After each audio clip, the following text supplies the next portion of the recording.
Learning another language can be really difficult, especially if you're going from English to a language like Japanese or Chinese, languages which have almost nothing in common with English. I've taken many language classes and have realized that you can pick out the students that care about the class within the first day of the second quarter. So if you're actually trying to learn a foreign language to fluency, I've got a list of bad habits to avoid, because it can be tricky to notice all of the finer details in a wave of conjugations and tenses, especially if you want the things you're saying to be intelligible to a native speaker. Hi, welcome to my channel where I talk about things that interest me because that's all I do all the time. I'm almost into the 300 level German classes and have taken a year of Japanese in my previous college, alongside doing independent study of French with Duolingo and Quora, which we all know are the best places to find out things about foreign languages. There are a few areas in particular where I've noticed that students in my German and Japanese classes struggled, even though they're all like 20 years old and shouldn't have a particularly hard time learning a language. The first thing is the sound of a language. If you want your speech to be comprehensible in a foreign language, you need to adopt at least a somewhat viable imitation of the accent. This means mainly two things.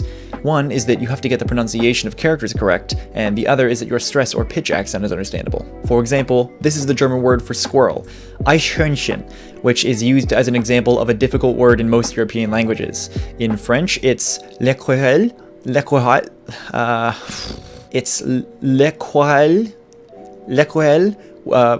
which is, it's worse. Non-German speakers would probably read this word as Eichhörnchen or Eichhörnchen or something, and there are students in my German classes who would still pronounce it Eichhörnchen. Obviously, these are the students who don't plan on taking German once it stops fulfilling some credit requirements, but that's beside the point. If you're learning another language, you need to get a grasp on how to pronounce the characters correctly, or you're going to be saying the wrong thing and making your sentence unintelligible. The other point is stress and pitch accent.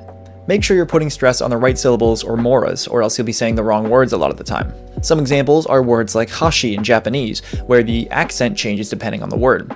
Hashi means bridge and hashi means chopsticks, so ignoring pitch accent is going to add the need for contextualization to get your idea across. In English, we actually have stress-based heteronyms, where two words are homographs but not homophones, like the words conduct and conduct, which have two completely unrelated meanings. Aside from the stress itself, there's also the general pronunciation of sounds, like they're placed in the mouth. This is a matter of identifying when allophones in a language actually line up exactly with their English counterparts. The Japanese word sakura is not pronounced sakura, it's pronounced with like a different R sound that the Spanish rolled R that we all use at first doesn't actually line up with, and I still haven't figured out where it is yet. The German word for between, zwischen, is not actually pronounced zwischen, it's pronounced zwischen. The SCH in the middle isn't actually pronounced like the English SH, and a lot of people get hung up on things like that for a long time.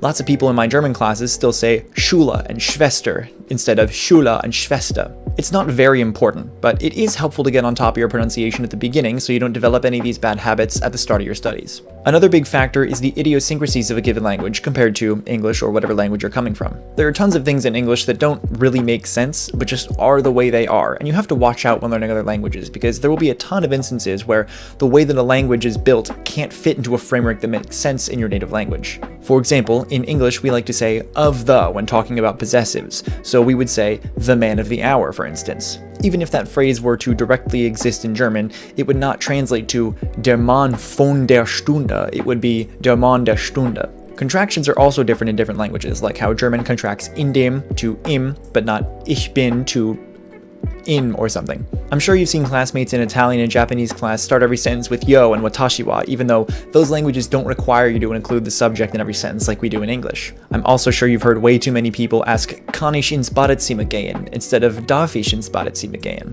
Many of these issues come down to trying to fit other languages into the framework of your native language. Unless you're going from German to Dutch or Spanish to Italian, you're going to mess up a lot of things in the process. Just a couple notes here, just things that I thought were important to watch out for. I don't know, I just found it interesting. Thanks for watching.